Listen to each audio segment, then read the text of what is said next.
हरे Krishna. Daily 8 PM Hindi class में आपका फिर से स्वागत है। अभी हम कर रहे हैं कृष्णा बुक लीला पुरुषोत्तम भगवान, जिसके 34वें अध्याय में हम आ चुके हैं। तो आज हम 34वां अध्याय शुरू करेंगे, विद्याधर मोक्ष तथा शंख चूड़ वध। तो जो पढ़ना चाहते हैं वो हैंड रेज करिए, प्रभु जी आपको एक एक करके मौका देंगे। हरे कृष्णा प्रभु जी। हरे कृष्ण प्रभु जी। हरे कृष्णा रक्षा माता जी। हरे कृष्णा रक्षा माता जी। श्री प्रभुपाद की जय। 34वें अध्याय में विद्याधर मोक्ष तथा शंखचूड़ वध। एक बार नंद आदि ने शिवरात्रि मनाने के लिए अंबिका वन जाने की इच्छा प्रकट की। रासलीला शरद ऋतु में संपन्न हुई थी और इसके बाद दूसरा बड़ा उत्सव होली या दोल यात्रा होता है।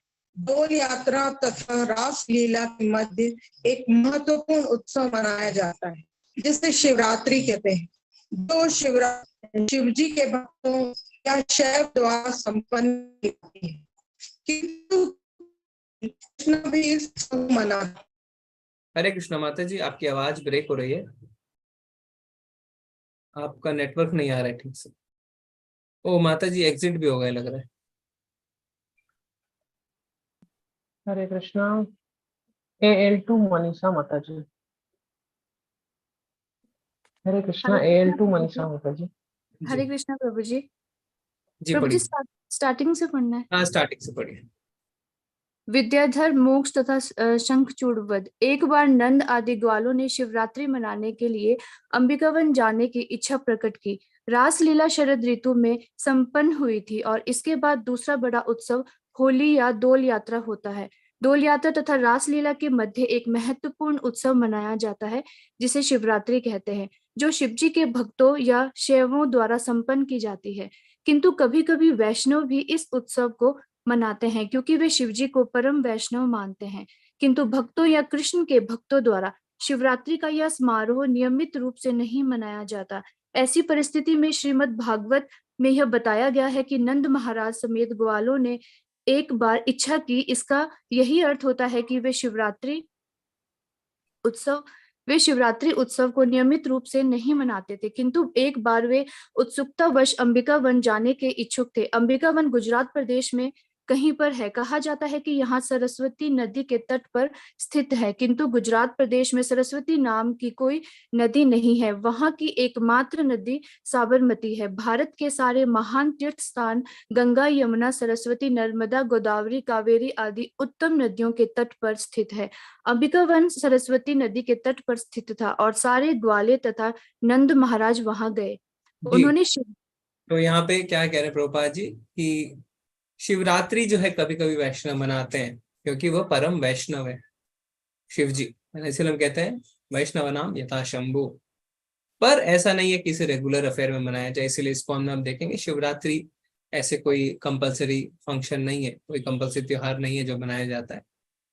तो उसमें कभी कभी जैसे यहाँ पे लिखा हुआ एक बार इच्छा हुई, तो अगर इच्छा हुई तो मना ली, क्योंकि अगर जो भगवान श्री कृष्ण की भक्ति में लगे हैं उन्हें शिवरात्रि मनाने की आवश्यकता नहीं रहती। जी माता जी। उन्होंने शिवजी तथा अंबिका की मूर्तियों की पूजा अत्यंत भक्ति भाव से प्रारंभ कर दी। यह सामान्य प्रथा है कि जहाँ कहीं भी शिवजी का मंदिर होता है वहीं अंबिका का भी मंदिर होता है, क्योंकि अंबिका शिवजी की पत्नी है और स्त्रियों में परम पतिव्रता है। वे अपने पति के संग से पृथक नहीं रहती। अंबिका वन पहुंचकर वृंदावन के ग्वालों ने सर्वप्रथम सरस्वती नदी में स्नान किया। यदि कोई किसी तीर्थ स्थान पर जाता है तो उसका पहला कर्तव्य है कि वह स्नान करें, और कभी कभी लोग अपना सिर भी मुंडाते हैं। यह पहला कार्य होता है। स्नान के बाद लोगों ने श्रीवी ग्रहों की पूजा की और पवित्र स्थानों में दान दिया। वैदिक प्रथा। धन्यवाद धन्यवाद। कृष्ण प्रभु जी जी, हरे कृष्ण। हरे जी, कृष्ण।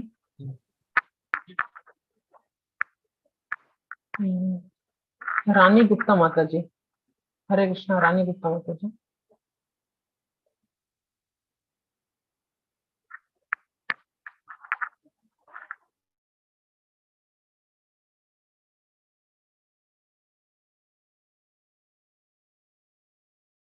दूसरा ले लीजिए प्रभु।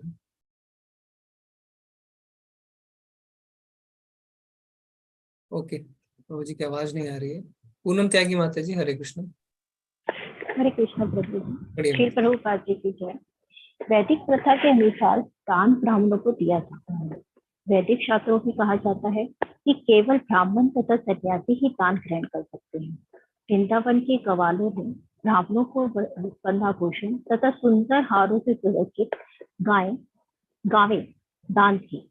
ब्राह्मणों को दान इसलिए दिया जाता है क्योंकि वे कोई व्यापार नहीं करते। उनसे आशा की जाती है कि वे भगवत गीता में वर्णित ब्राह्मण कर्मों में लगे रहेंगे। ये है उन्हें अत्यंत विद्वान होना चाहिए और तपस्या करनी चाहिए। उन्हें न केवल स्वयं विद्वान होना चाहिए अपितु अन्यों को भी शिक्षा देनी चाहिए। ब्राह्मणों को केवल ब्राह्मण ही नहीं होना चाहिए, उन्हें अन्य ब्राह्मण भी उत्पन्न करने चाहिए। यदि कोई व्यक्ति किसी ब्राह्मण का शिष्यत्व स्वीकार करने पर राजी हो जाता है तो उसे ब्राह्मण बनने का अवसर प्रदान किया जाता है। ब्राह्मण सदा ही भगवान विष्णु की पूजा करने में लगा रहता है, अतः ब्राह्मण हर प्रकार की दान स्वीकार करने के लिए योग्य माने जाते हैं। किंतु यदि ब्राह्मणों को अधिक दान प्रदान होता है तो उन्हें इसे विष्णु के सेवारत वितरित कर देना होता है। अतः वैदिक शास्त्रों में ब्राह्मणों को दान देने की संस्कृति है, क्योंकि ऐसा करने से भगवान विष्णु तथा सारे देवता प्रसन्न होते हैं। जी, तो यहाँ पे मेरा आप सबसे एक प्रश्न है, तो ब्राह्मण कौन है? किसे ब्राह्मण माना जा सकता है? जो ब्रह्म को कोई अगर कोई, हरे कृष्ण प्रभु जी। जी माता जी। जो शास्त्रों का ज्ञान रखते हैं, माता जी, रक्षा माता जी, आपकी आवाज बिल्कुल भी क्लियर नहीं है, आपका नेटवर्क इशू है। रक्षा माता जी। हरे कृष्ण प्रभु जी। जी प्रभु जी। हरे कृष्णा। जो ब्रह्म को जानते हैं उन्हीं को ब्राह्मण कहा जाता है। जो ब्रह्म को जानते हैं, तो ये आवश्यक है क्या कि ब्राह्मण जो है वो ब्राह्मण के परिवार में ही पैदा होना चाहिए? जी नहीं प्रभु जी। ऐसा होना प्रभु जी। जरूरी नहीं है। प्रभु जी कहा गया है कि जन्मना जायते शूद्र संस्कारात् बीजमुच्यते वेदाभ्यासात् भवेत् विप्र बीज ब्रह्म जानाति इति ब्राह्मण। मतलब जो जन्म से सभी शूद्र ही होते हैं। जी। ऐसे कहा गया है कि जन्म से शूद्र ही होते हैं सभी। जब उनमें संस्कार होता है तो फिर वो द्विज बनते हैं। जब वो फिर वेद पढ़ते हैं तो वो विप्र बनते हैं। और जब वो ब्रह्म को जान जाते हैं अर्थात भगवान को जान जाते हैं, फिर उन्हें ब्राह्मण कहा जाता है। तो ऐसे ये जरूरी नहीं है कि कोई जन्म से ही ब्राह्मण हो। जन्म से सभी के सभी शूद्र ही होते हैं। जी, अरे बहुत ही सुंदर, प्रभु जी ने बिल्कुल अच्छे से समझा दिया। तो ऐसा नहीं है कि ब्राह्मण का पुत्र ही ब्राह्मण है, और भगवत गीता में भगवान ने कहा है चातुर्वर्ण्य मया सिस्टम गुण कर्मा विभागसा, गुण और कर्मों के हिसाब से व्यक्ति ब्राह्मण बनता है। ठीक है, ऐसा नहीं है कि ब्राह्मण का पुत्र ही ब्राह्मण, तो शूद्र का पुत्र भी ब्राह्मण हो सकता है, उनके गुण यानी सतोगुण में स्थित हो और कर्म यानी कृष्ण तत्व को जाने, ब्रह्म को जाने, शास्त्रों का ज्ञान हो। दूसरा प्रश्न ये है, हम जब दान देते हैं तो हमारे मन में क्या मानसिकता रहती है, इससे कितना चाहिए, है ना? ब्राह्मण है, अरे ये तो ऑस्टियर लाइफ जीते हैं, तपस्वी हैं, इन्हें इतना देने से हो जाएगा, इन्हें ज्यादा की आवश्यकता थोड़ी है। रहता है ना हमारे मन में ऐसा, जब हम दान देते हैं हम थोड़ी ना कोई सोना दान देने की सोच सकते हैं ब्राह्मण को। नहीं प्रभु जी। हम क्या सोचते हैं, इन्हें क्या आवश्यकता है, अरे इन्हें तो थोड़ा सा ही चाहिए। पर यहाँ पे ये भ्रम में दूर करना है। प्रभुपाद जी सुंदर तरीके से बता रहे हैं कि यदि ब्राह्मण के पास उसकी आवश्यकता से अधिक अगर दान आता है तो वो उसे भगवान की सेवा में लगाता है। तो किसी से प्रभुपाद जी को किसी ने कहा कि प्रभुपाद अगर आपको कोई सोना दान में देगा तो आप ले लेंगे? ना, ले लूंगा। बोले हैं? बोले हाँ, फिर उससे मैं भगवान की सेवा में लगाऊंगा। तो हमें ब्राह्मण को दान खुले हाथ से देना चाहिए। खुले हाथ से हम दान देंगे तो हम निश्चिंत रहें, ब्राह्मण उसे अपने भोग में नहीं लगाएंगे, क्योंकि उनकी वो प्रवृत्ति है ही नहीं, वो ज्ञानी है, वो उसे भगवान की सेवा में लगा देंगे। और वास्तव में जो सतोगुण में किया हुआ दान है वो क्या है? वैष्णवों को दिया हुआ दान, मंदिर में दिया हुआ दान, ब्राह्मणों को दिया हुआ दान, वो सबसे उच्च कोटि का दान माना जाए, सतोगुणी ध्यान माना जाए, है ना? नहीं तो बाकी क्या है, हो सकता है बाकी जो दान है वो आपके रजोगुण या तमोगुण से प्रभावित हो जाए। पर मंदिर निर्माण में, वैष्णवों की सेवा में, वैष्णवों को खाना खिलाना, भगवान की सेवा में लगने वाला ब्राह्मणों को दिया गया जो दान है, वो सतोगुणी दान कहलाता है। ठीक है, तो हमें दूसरे की आवश्यकता के हिसाब से नहीं सोचना है उसे कितना चाहिए कितना नहीं।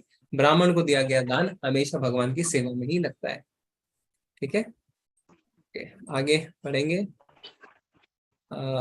सुधीर प्रभु जी, हरे कृष्ण। हरे कृष्णा गुरु जी, दंडवत प्रणाम। उन्होंने शिव जी तथा यहाँ अंबिका से की नहीं, यहाँ से सारे यात्री स्नान करते हैं, यहाँ से हाँ, स्क्रीन पे कृष्ण। श्रील प्रभुपाद जी की जय हो। सारे यात्री स्नान करते हैं, श्री विग्रह को पूजते हैं और दान देते हैं। उन्हें क्रम से कम एक दिन उपवास करना होता है। उन्हें चाहिए कि वे तीर्थ यात्रा के स्थल पर जाएं और वहां कम से कम 3 दिन तक रुके। पहला दिन उपवास रखने में बीत जाता है और रात में थोड़ा सा जल पिया जाता है, क्योंकि जल से व्रत भंग नहीं होता। नंद महाराज समेत सारे ग्वालों ने सरस्वती के तट पर ही रात बिताई। उन्होंने दिन भर उपवास रखा और रात्रि में थोड़ा सा जल पिया।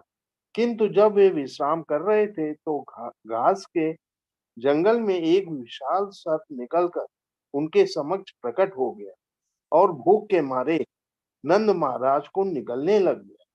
नंद असहाय होकर चिल्लाने लगे, बेटे कृष्ण आओ और मुझे इस संकट से उबारो, यह सर्प मुझे निगलने जा रहा है। जब नंद ने टेर लगाई तो सारे ग्वाले जग गए और उन्होंने सारी घटना देखी। उन्होंने तुरंत जलते लट्ठे उठा लिए और वे उन्हीं से सर्प को मारने लगे, किंतु तब भी सर्प नंद महाराज को निगलना नहीं छोड़ रहा था। उस समय कृष्ण उस स्थान पर प्रकट हुए और सर्प को अपनी चरण कमलों से छुआ। पांव का स्पर्श पाते ही उसने अपना रेंगता हुआ शरीर त्याग दिया और एक अत्यंत सुंदर देवता के रूप में प्रकट हुआ, जिसका नाम विद्याधर था। उसका शरीर इतना सुंदर था कि वह पूजा योग्य लगता था। उसके शरीर से कांति तथा तेज फूट रहा था और वह सोने का हार पहने था। उसने कृष्ण को नमस्कार किया और अत्यंत विनीत भाव से उनके समक्ष खड़ा हो गया। तब कृष्ण ने उस देव से पूछा, तुम अत्यंत सुंदर देव प्रतीत होते हो, जिस पर लक्ष्मी जी की कृपा है। तुमने ऐसा कौन सा घृणित कार्य किया कि तुम्हें यह सर्प का शरीर मिला? तब उस देव ने अपने पूर्व जन्म की कथा कहनी आरंभ की। हे भगवान, अपने पूर्व जन्म में मेरा नाम विद्याधर था और मैं सारे संसार में अपनी सुंदरता के लिए विख्यात था। विख्यात व्यक्ति होने के कारण मैं अपने विमान में सर्वत्र विचरण करता रहता था। विचरण करते हुए मुझे अंगीरा नामक ऋषि दिखे। वे अत्यंत कुरूप थे और चूंकि मुझे अपनी सुंदरता पे गर्व था, अतः मैंने उनका उपवास किया और इसी पाप करने के कारण ऋषि ने मुझे सर्प बनने का श्राप दे डाला। हरे कृष्ण। धन्यवाद प्रभु जी। तो हर छोटी छोटी भगवान की लीलाओं में हमारे लिए भी कोई शिक्षा छुपी रहती है। या भगवान को पता नहीं था कि उसने क्या किया? पता था भगवान को, पर फिर भी भगवान ने उससे पूछा, जिससे कि हम जो पढ़ रहे हैं हमें पता चले कि किस तरीके से हमारी छोटी छोटी गलतियों का हम पे क्या असर होता है ना। हम अपने रंग रूप पे, अपनी संपदा पे, अपने भौतिक ऐश्वर्य पे इतना अहंकार करते हैं। वास्तव में हमने उसके लिए कुछ भी नहीं किया। अगर कोई सुंदर पैदा होता है तो उसके लिए आपने क्या किया? कुछ भी नहीं किया। अगर किसी धनी परिवार में पैदा होते हैं तो उसके लिए आपने क्या किया? कुछ भी नहीं किया। पर फिर भी हमें उसका अहंकार रहता है। तो ये आसुरी गुण है, भगवत गीता में बताया गया है ना कि ये आसुरी गुण में आता है। दर्प, दंभ, ये सारी चीजें, कुछ है उसका अहंकार, कुछ नहीं है उसका अहंकार। तो इन सब चीजों से हमें बचना है, क्योंकि वास्तव में हमें अगर सुंदरता मिली है, अच्छा शरीर मिला है, अगर हमें बुद्धि मिली है, इंटेलिजेंस मिला है, अच्छा परिवार मिला है, तो ये भगवान की कृपा है और कुछ भी नहीं। भगवान की कृपा से ही हमें ये सब कुछ प्राप्त होता है। तो हमें कृतज्ञ रहना है, ना कि अपने अंदर इस चीजों को लेके अहंकार लाना है। जी प्रभु जी, नेक्स्ट कौन पढ़ेगा? हरे कृष्णा प्रभु।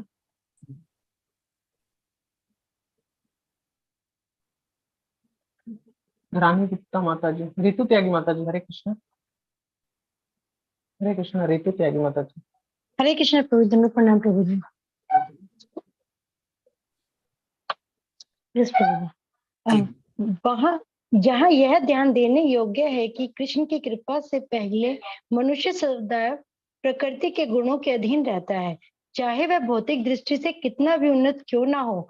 विद्याधर भौतिक दृष्टि से उन्नत देवता था और वह अत्यंत सुंदर था। उसको अच्छा भौतिक पद प्राप्त था और वह विमान से सर्वत्र विचरण करता रहता था। फिर भी उसे अगले जन्म में सर्प बनने का शाप मिला। कोई भी भौतिक दृष्टि से उन्नत व्यक्ति यदि वह सावधानी नहीं बरतता, घृणित निम्न योनि में जाने के लिए शापित हो जा सकता है। लोगों की यह भ्रांत धारणा है कि वह एक बार मनुष्य देह प्राप्त करके कोई नीचे नहीं गिरता। विद्याधर स्वयं बतलाता है कि यद्यपि वह देवता था, किंतु उसे सर्प बनना पड़ा। किंतु जब कृष्ण ने अपने चरण कमलों से उसका स्पर्श कर दिया तो वह तुरंत कृष्ण भावनामृत को प्राप्त हो गया। किंतु उसने यह स्वीकार किया कि पूर्व जन्म में वह सचमुच पापी था। कृष्ण भावना भावित पुरुष जानता है कि वह कृष्ण का दास अनुदास है, वह अत्यंत तुच्छ है और जो कुछ भी सत्कार्य वह करता है वह सब कृष्ण तथा गुरु की कृपा के कारण होता है। जी हरे कृष्ण प्रभु, प्रणाम। माता जी। कोई भी भौतिक दृष्टि से उन्नत व्यक्ति यदि वह सावधानी नहीं बरतता, घृणित निम्न योनि में जाने के लिए शापित हो सकता है। तो यहाँ पे हमारे लिए कुछ मॉरल वैल्यूज हैं कि जिसके पास जितनी संपन्नता है, चाहे शारीरिक सुंदरता हो, चाहे धन हो, चाहे बुद्धि हो, उसे उतना ज्यादा विनम्र रहना चाहिए। क्योंकि ये स्वाभाविक है कि अगर किसी के पास कोई संपन्नता है तो दूसरे उसे देख के ईर्ष्या करेंगे, ये स्वाभाविक है।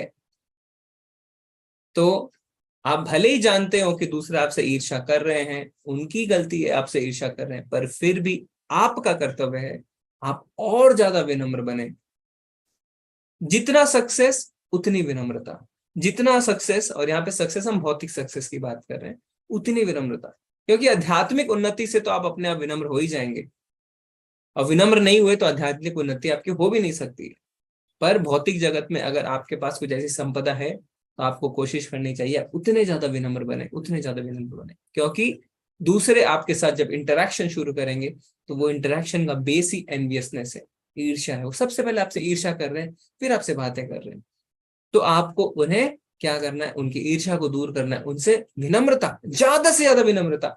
हो सकता है कि आपके पास वो संपदा ना हो तो आप कम विनम्र हो, पर विनम्रता ज्यादा होती है जब संपदा ज्यादा होती है। तो इस बात को भी हमें अपने जीवन में उतारना है। और सबसे आसान तरीका क्या है? सबसे आसान तरीका है जब हम भगवान की भक्ति शुरू करते हैं, जब भगवान का नाम लेते हैं, तो अपने आप हमारे अंदर सारी विनम्रता आ जाती है। क्यों? क्योंकि हम समझ जाते हैं कि वास्तव में मेरा तो कुछ है ही नहीं, किस चीज पे मैं गर्व करूं, क्या है मेरा। भगवान कहते हैं मैं स्मृति भी हूं, विस्मृति भी हूं।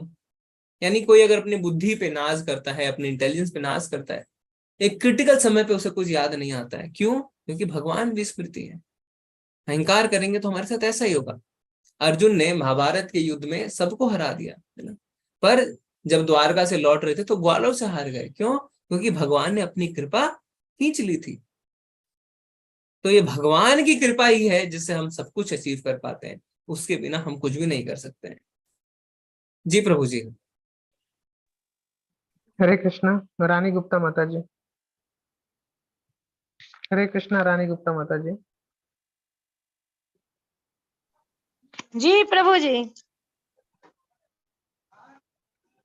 पढ़िए मत। प्रभु जी दिख नहीं रहा है, स्क्रीन थोड़ा नीचे हो। अभी ठीक है? जी प्रभु जी। जी प्रभु जी, एक लाइन नहीं दिख रहा है ऊपर वाला।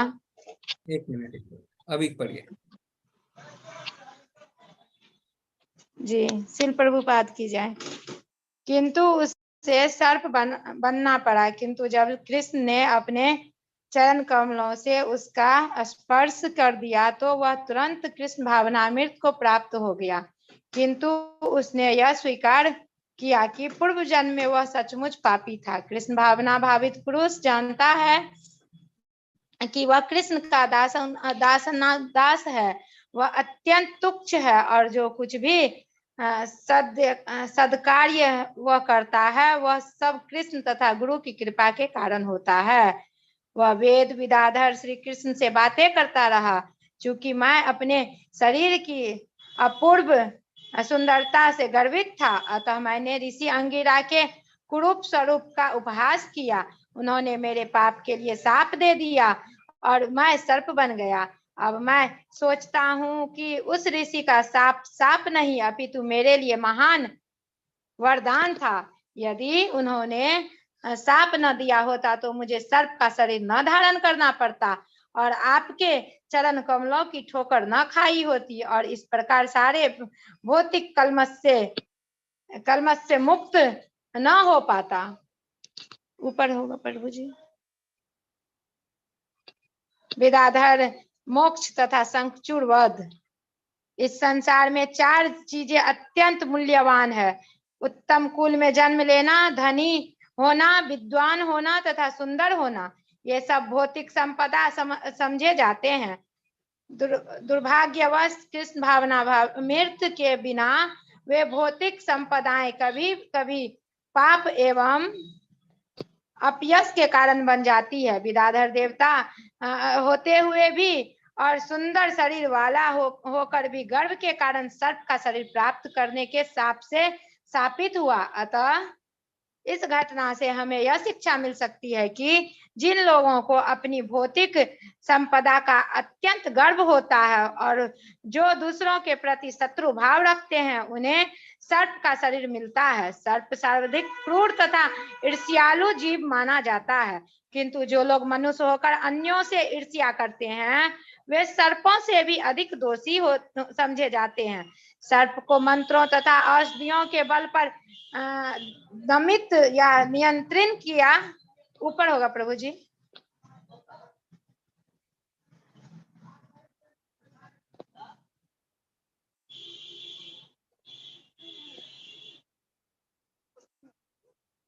जी माता जी पढ़िए। जी प्रभु जी। मुक्त होकर अपने दमित या नियंत्रित किया जा सकता है, किंतु जो ईर्ष्यालु है उसे कोई भी वश में नहीं ला सकता।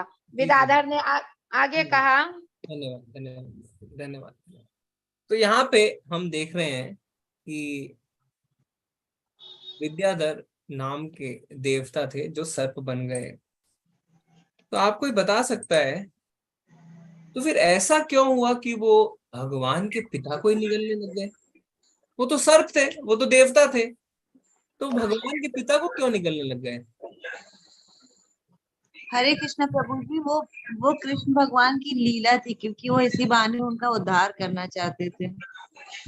तो वो आ सकते थे भगवान के पास और कहते भगवान मेरा उद्धार करिए। उनके पिताजी को निगलने की क्या आवश्यकता है? प्रभु जी उस समय तो वो सर्प योनि में थे ना, श्रापित थे। हाँ उस समय वो सर्प योनि में थे और श्रापित थे। तो इसलिए सर्प पे ही काम कर रहे थे सारे। बिल्कुल सही, बिल्कुल सटीक। जो शरीर हमें मिलता है, प्रकृति हमें वैसे वैसे कार्य करने के लिए बाध्य कर देती है। तो आप जिस शरीर में हैं वैसा ही कार्य आपको करना पड़ेगा। आप ये नहीं कह सकते हैं मैं ये कार्य नहीं करूंगा। तो अगर शुकर का शरीर मिलता है तो आप मलमूत्र ही खाएंगे, चाहे कुछ भी हो जाए। इंद्र जब शुकर बने वो भी मलमूत्र खा रहे थे, ब्रह्मा जी को उनके ऊपर तरस आ गया। तो प्रकृति हमें शरीर के हिसाब से कर्म करने के लिए बाध्य कर देती है और वो बाध्य थे, इसीलिए ऐसा कार्य कर रहे थे। जी पूनम त्यागी माता जी, मैंने आपको कोहोस्ट बनाया है। आप अभी है ना नेक्स्ट जिसको बोलना है उसको बोल सकते हैं रीडिंग करने के लिए। पूनम त्यागी माता जी आप अनम्यूट कर सकते हैं। ओके माता जी नहीं है। पंकज हरे प्रभु। कृष्ण प्रभु। प्रभु नेटवर्क। डिम्पल माता जी। डिम्पल माता जी, हरे कृष्ण। हरे कृष्ण। अभी तो विद्याधर ने आगे कहा, हे प्रभु, अब मैं सोचता हूँ कि समस्त पाप कर्मों से मुक्त होकर अपने घर स्वर्ग वापस जाने के लिए आपकी अनुमति प्राप्त करूँ। यह प्रार्थना सूचित करती है कि जो लोग सकाम कर्मों में अनुरक्त हैं और उच्च लोकों में जाकर सुख भोगना चाहते हैं, वे श्री भगवान की स्वीकृति के बिना जीवन लक्ष्य की प्राप्ति नहीं कर सकते। भगवत गीता में यह भी कहा गया है कि अल्पेक्ष लोग भौतिक लाभ की कामना करते रहते हैं, प्लस तरह तरह के देवताओं को पूजते हैं, किंतु वास्तव में वे भगवान विष्णु या कृष्ण की अनुमति से ही देवताओं के वरदान प्राप्त करते हैं। देवताओं में किसी प्रकार का लाभ या वरदान देने की शक्ति नहीं होती। यदि किसी को भौतिक वर मांगने की है तो वह भगवान कृष्ण की पूजा करके उनसे मांग सकता है। कृष्ण भौतिक वरदान देने में भी सक्षम है, किंतु एक देवता से भौतिक वरदान की याचना करने तथा कृष्ण से याचना करने में अंतर है। ध्रुव महाराज ने भौतिक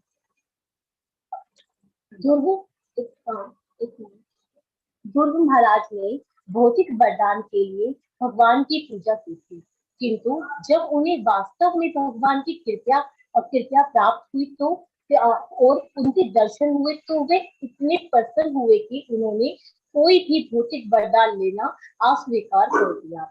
बुद्धिमान व्यक्ति कभी भी न तो देवताओं की कृपा की आकांक्षा करता है और न उन्हें पूजता है।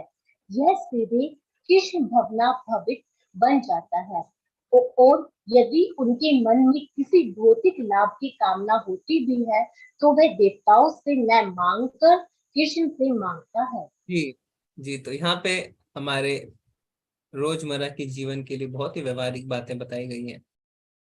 क्या है कि भगवान की अनुमति के बिना हमें कुछ भी प्रदान नहीं होता। तो आप देख रहे हैं यहाँ पे विद्याधर ने भगवान से अनुमति ली। तो भगवत गीता में कौन से श्लोक में इसकी व्याख्या हुई है? भगवान की अनुमति के बिना कुछ भी नहीं हो सकता। तो बता सकता है कौन से श्लोक में, क्या श्लोक है वो जिसमें भगवान ने ऐसा कहा है?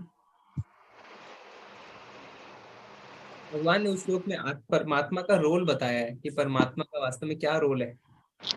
13वें अध्याय का श्लोक है। पवन सोनी प्रभु जी आज नहीं है पवन प्रभु जी?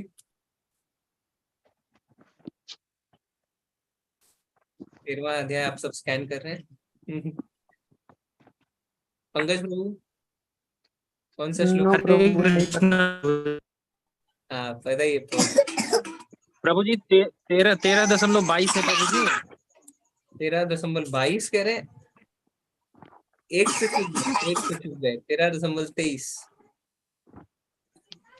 13.23 उपद्रष्टा अनुमंता च भक्ता भोक्ता महेश्वरा परमात्मेति चाप युक्तो देहे अश्विन पुरुष परा। कल भी हमने इसकी चर्चा की थी। भगवान कहते हैं मैं साक्षी तथा अनुमति देने वाला हूँ। तो भगवान की अनुमति के बिना कुछ भी नहीं होता है। ठीक है। दूसरा इसमें क्या बताया गया है? भगवत गीता में कहा गया कि अल्पज्ञ लोग भौतिक लाभ की कामना करते हैं। तो वास्तव में भगवान ने भक्तों को छोड़ के दो अन्य श्रेणी बताई है। क्या? अल्पमेधसा और अबुद्धया। अबुद्धि यानी बेवकूफ, फूल, नॉट इंटेलिजेंट।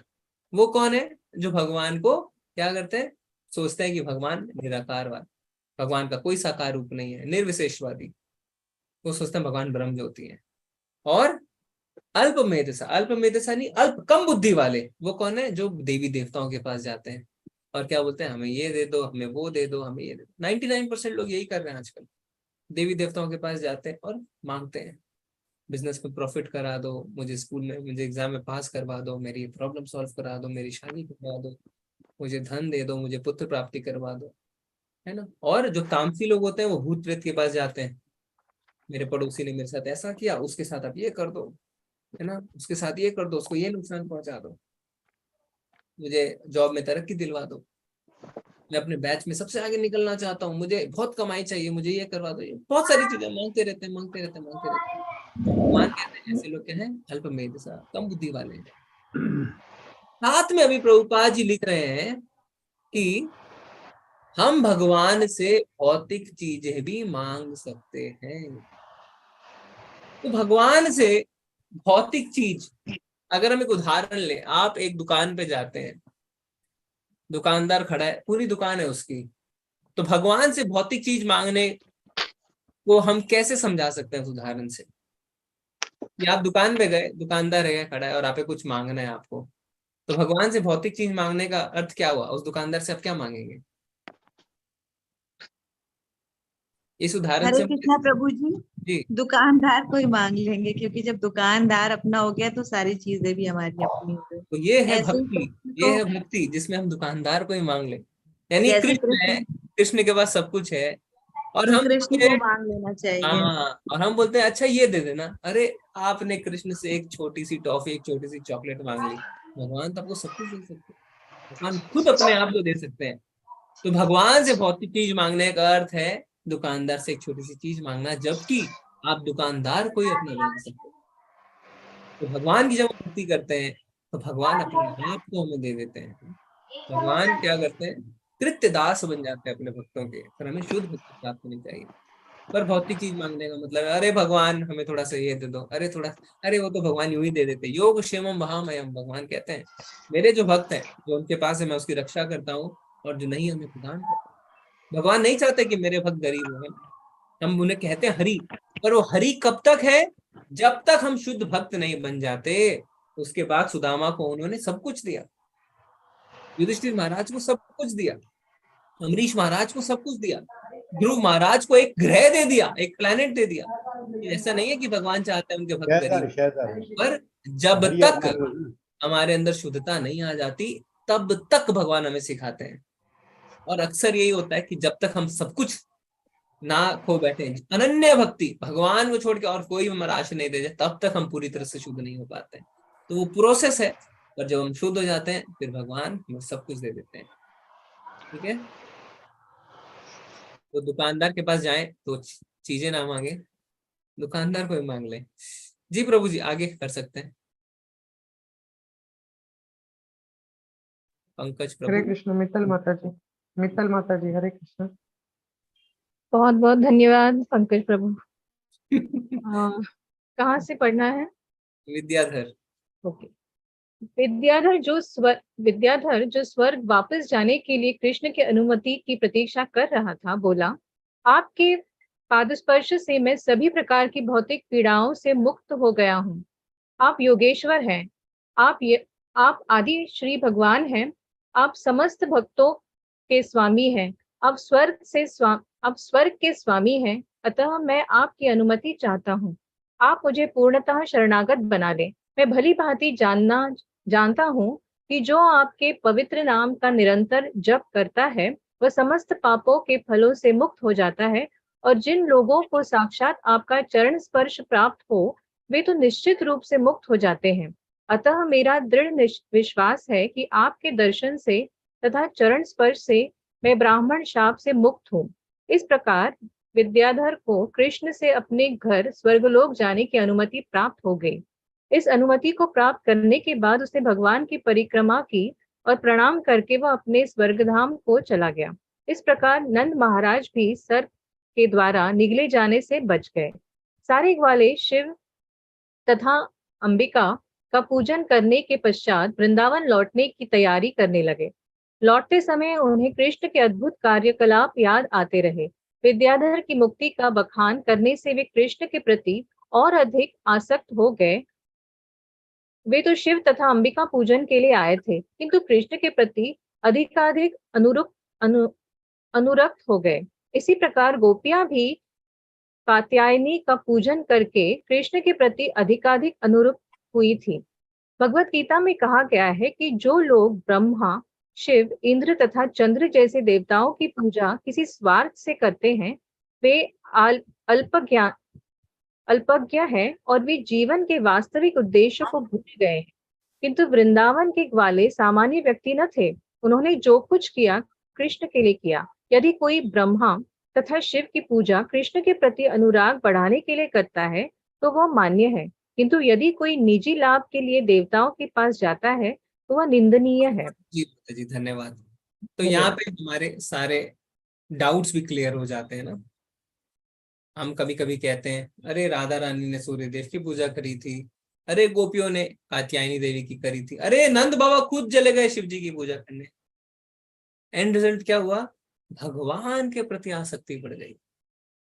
तो अगर हमारा एंड रिजल्ट, हमारा ऑब्जेक्टिव भी यही है, तब आप देवताओं की पूजा कर सकते हैं। तब आप कह सकते हैं हनुमान जी को, मुझे आप भगवान की भक्ति दीजिए। शिव जी को कह सकते हैं कि आप तो परम वैष्णव है, मुझे आशीर्वाद दीजिए जिससे मैं भी थोड़ी बहुत भक्ति कर सकूं।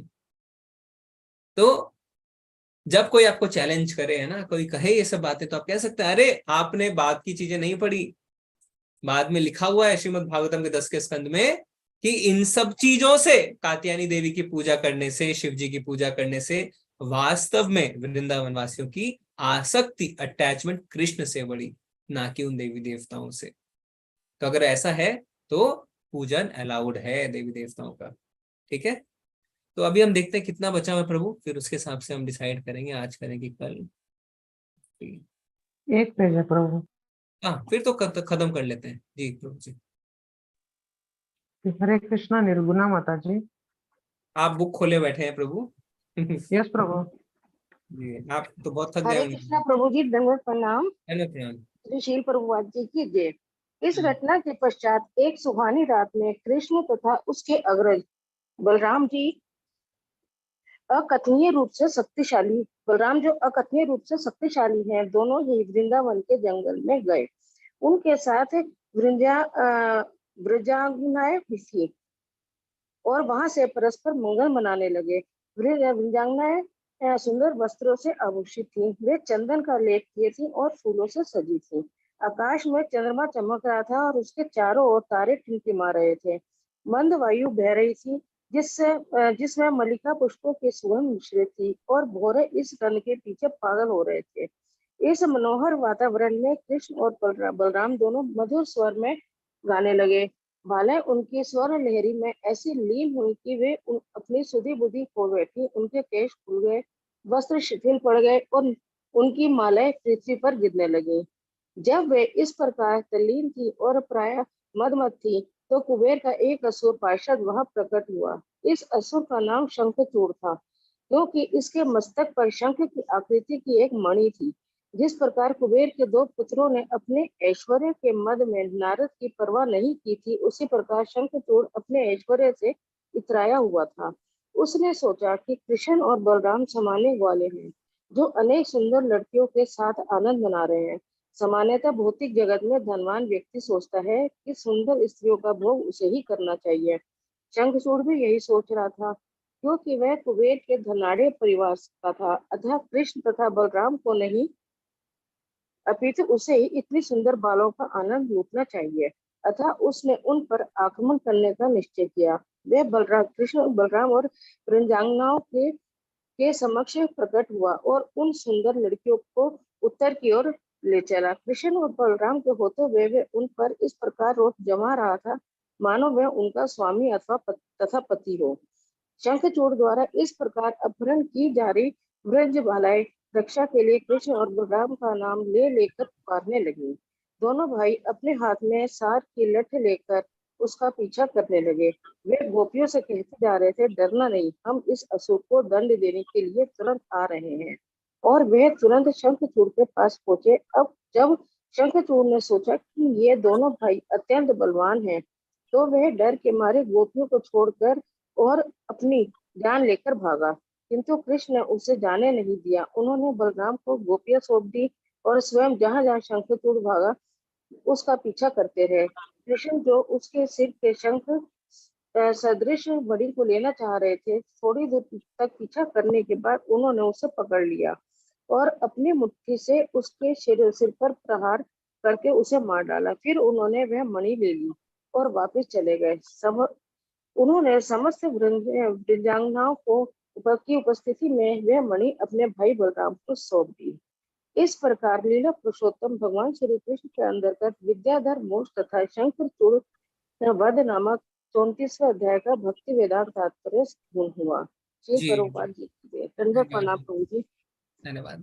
कल हम 35वां अध्याय शुरू करेंगे, गोपियों का वियोग। ठीक है, तो आज हमने कुल 34वां अध्याय कर लिया है। प्रभु जी, आपने कुछ कल प्रश्न पूछे थे, कुछ पोलिंग करी थी ना, तो उसका आप जवाब दे सकते हैं? यस प्रभु, परसों करी थी, उसका यस आपने प्रभु। आंसर दिया था क्या? नहीं प्रभु, परसों वाले का नहीं दिए थे। तो अभी आप क्लास में आंसर बता सकते हैं, पूछ भी सकते हैं थोड़ा सा क्वेश्चन, और फिर उनको आंसर बता भी सकते हैं। ओके प्रभु। हरे कृष्णा सभी को प्रणाम।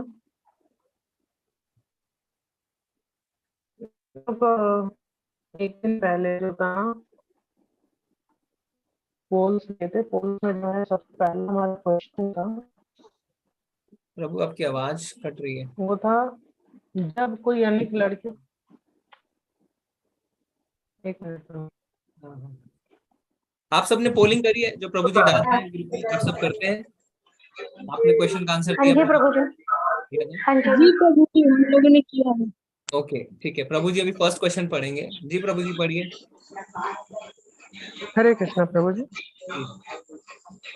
हरे कृष्णा। पढ़िए प्रभु।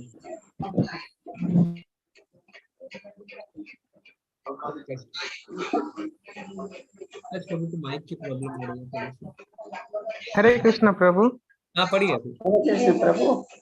हाँ प्रभु, पहला क्वेश्चन था हमारा कि जब कोई अनेक लड़कियों के बीच में नाचता है तो उसे डैश कहते हैं।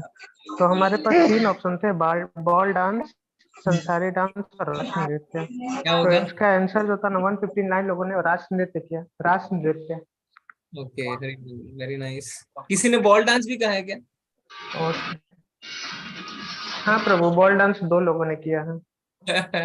बॉल डांस भी कहा है। 2 लोग, तारा माता जी और प्रतिभा वेन चौहान माता जी। ओके ठीक है, नेक्स्ट।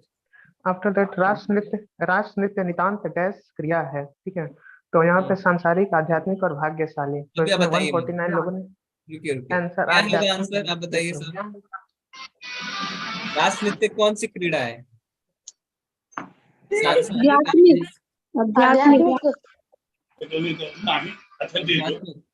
ओके, प्रभु जी क्या आंसर है? आध्यात्मिक है प्रभु जी।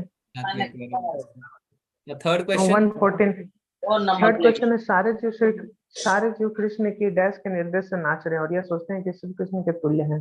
ठीक है, तो पहला था माया, दूसरा शक्ति और तीसरा उपरोक्त दोनों। ठीक है, तो इसका आंसर जो होता है ना वो माया। कुछ लोग जो होता है ना कैंसिल करने लगे हैं अपने आंसर को। तो अभी हाँ अभी चीटिंग कर रहे हैं। जी जी जी जी, तो प्रभु जी धन्यवाद। बोलिए प्रभु जी, बड़ा इंटरेस्टिंग क्वेश्चंस डालते हरे रहते हैं। कृष्ण प्रभु। हाँ प्रभु, उसके बाद चौथा। हाँ बोलिए, अनम्यूट करिए प्रभु जी, अनम्यूट करिए। आप हरे म्यूटेड कृष्ण प्रभु। जी, अभी बोलिए चौथा। हरे कृष्ण प्रभु। हाँ, चौथा है, डैश में कहा गया है कि समस्त गोपियां श्री कृष्ण की आह्लादनी शक्ति की विस्तार है। तो इसमें ब्रह्म संहिता, श्रीमद् भागवतम और श्रीमद् भागवत गीता। ठीक है, तो इसका जो आंसर था, एक्चुअल आंसर जो है वो ब्रह्म संहिता है, जिसमें 23 लोगों ने सही किया है, बाकी लोगों ने श्रीमद् भागवतम को 108 लोगों ने कर दिया है। देखिए, अभी आप सब ध्यान नहीं दे रहे हैं क्लास में, है ना? खाली एक किसी ने अगर जवाब दिया तो उसी के पीछे सारे जवाब दे रहे हैं। ऑडियंस पोल यहाँ पे फेल हो गई है प्रभु जी। यस प्रभु। ठीक है, धन्यवाद प्रभु जी। तो आप सब करते रहिए पोलिंग, उससे थोड़ी सी टेस्टिंग। आज फिर पोलिंग है प्रभु। आज है ना? हाँ। तो आप सब जवाब दीजिए और प्रभु जी कल क्लास में डिस्कस करेंगे। ठीक है, आपके कोई प्रश्न है तो आप हैंड रेज कर सकते हैं, कुछ ऐड करना चाहते हैं, कोई फीडबैक अगर है। ओके, विशाल प्रभु जी का एक प्रश्न आया चैट में वो कह रहे हैं मैं भक्ति में न्यू हूँ, मुझे कब क्या कैसे करना चाहिए, कृपया बताइए। तो प्रभु जी एक काम करिए, सबसे पहले आप लेवल 1 की क्लासें करिए। मैंने आपको एक लिंक अभी भेज दिया आपके पास, 5 जून से शुरू हो रही है लेवल 1, यानी जिसमें हम क्या करते हैं, भगवत गीता के 18 अध्याय को हम एक हाई लेवल पे पढ़ाते हैं, 18 दिनों में 18 घंटे। कन्वीनियंट टाइमिंग्स है, सुबह 6, दिन में 3, शाम को 7, रात में 9। हिंदी में, इंग्लिश में भी है, ऐसे 12-13 लैंग्वेजेस में है। तो इसमें आपको कन्वीनियंट आप उसको ज्वाइन करें, फिर वहां से आप स्टार्टिंग कर सकते हैं चीजों की। रितु माता जी, हरे कृष्णा। हरे कृष्णा प्रभु जी, दंडवत प्रणाम प्रभु जी। प्रभु जी मेरा एक छोटा सा क्वेश्चन है, जैसे आज अभी आपने भी बताया और मैंने भगवत गीता में भी हम पढ़ते हैं कि भगवान अपने भक्तों को जो है उसका मतलब उनकी रक्षा करते हैं और जो नहीं है वो प्रदान करते हैं, ऐसे करके प्रभु जी। लेकिन आज मैंने कुंती महारानी की शिक्षाएं पढ़ रही थी, तो उसमें एक वो था कि कृष्ण धन, मतलब तो उसमें कहते हैं कि प्रभुपाद भी कहते हैं कि कृष्ण सबसे पहले धन ले लेते हैं, मतलब अपने भक्तों को। तो प्रभुपाद ने अपना भी एग्जाम्पल दिया था कि मैं वर्ल्ड का बहुत फेमस और बहुत मतलब पैसे वाला बंदा बन सकता था, लेकिन कृष्ण ने मेरा सब कुछ ले लिया, तब मैं कृष्ण भक्ति में आया। तो प्रभु जी मैं इसको कैसे समझूं, मैं इसको समझ नहीं पा रही प्रभु जी। हरे कृष्णा, दंडवत प्रणाम प्रभु जी। अच्छा प्रश्न है। तो सबसे पहले हमें समझना है कुंती महारानी, प्रभुपाद और हमारे बीच में क्या अंतर है। अनम्यूट करके बताइए माता जी। प्रभुपाद, कुंती महारानी और हमारे बीच में क्या अंतर है। प्रभुपाद, कुंती महारानी शुद्ध भक्त है प्रभु जी, वो कृष्ण को उस तत्व से समझ सकते हैं, लेकिन हम लोग भौतिक में मायावादी ज्यादा हैं, हम लोग माया में फंसे हुए हैं, हम लोग उस भक्त नहीं है प्रभु जी। हम प्रैक्टिस कर रहे हैं प्रभु जी। तो क्या होता है, शुद्ध भक्त का भगवान सब कुछ हर लेते हैं, उसे कहते हैं हरि, इसीलिए उनका नाम है हरि। सुदामा का सब कुछ हर लिया, प्रभुपाद जी का। कुंती महारानी भी कहती है दुख दीजिए। पर हम क्या है, हम शुरुआत भी हमने ठीक से नहीं करी है।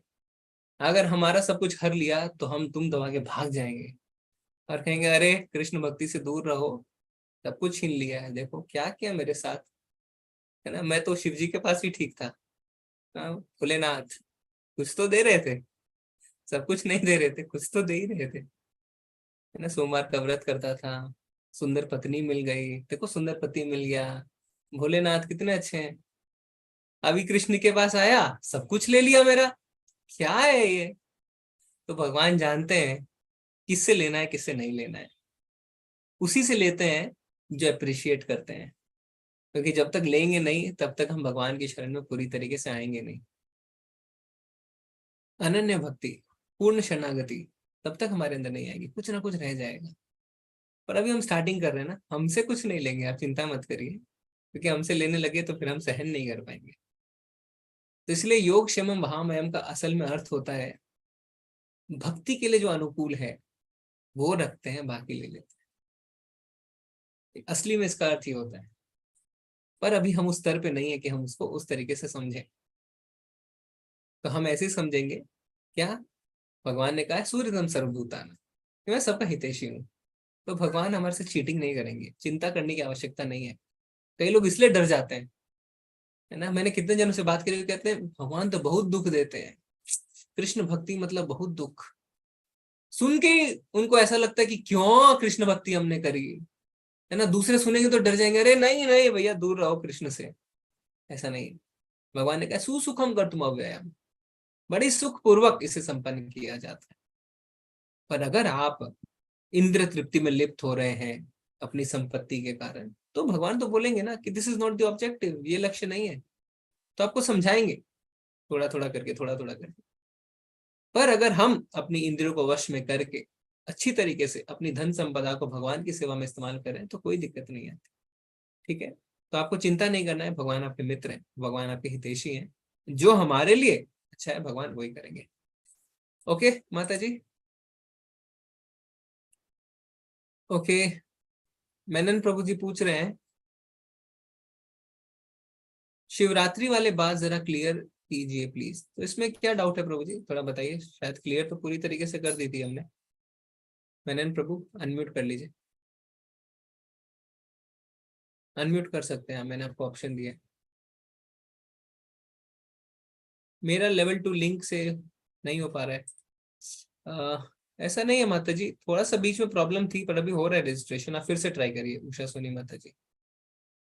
सभी को हरे कृष्ण। ओके, व्हाट्सएप ग्रुप, कशिश माता जी आपको व्हाट्सएप ग्रुप का लिंक दे दिया पंकज प्रभु ने। मेनन प्रभु आप अनम्यूट नहीं कर पा रहे। ओके प्रभु जी, क्या बात क्लियर नहीं है शिवरात्रि की, वो आप पूछ सकते हैं अलग से, नहीं तो ठीक है हम चलते हैं। और किसी का कोई प्रश्न है क्या, कुछ ऐड करना चाहते हैं, कोई फीडबैक है, कुछ छूट गया हो? ओके ठीक है, तो आज हम चले फिर। वांछा कल्प तरुभ्यश्च कृपा सिंधु वैवच पतितानां पावनेभ्यो वैष्णवेभ्यो नमो नमः। अनंत कोटि वैष्णव वृंद की जय। श्रील प्रभुपाद की हरे कृष्ण। हरे कृष्ण हरे कृष्ण प्रभु जी।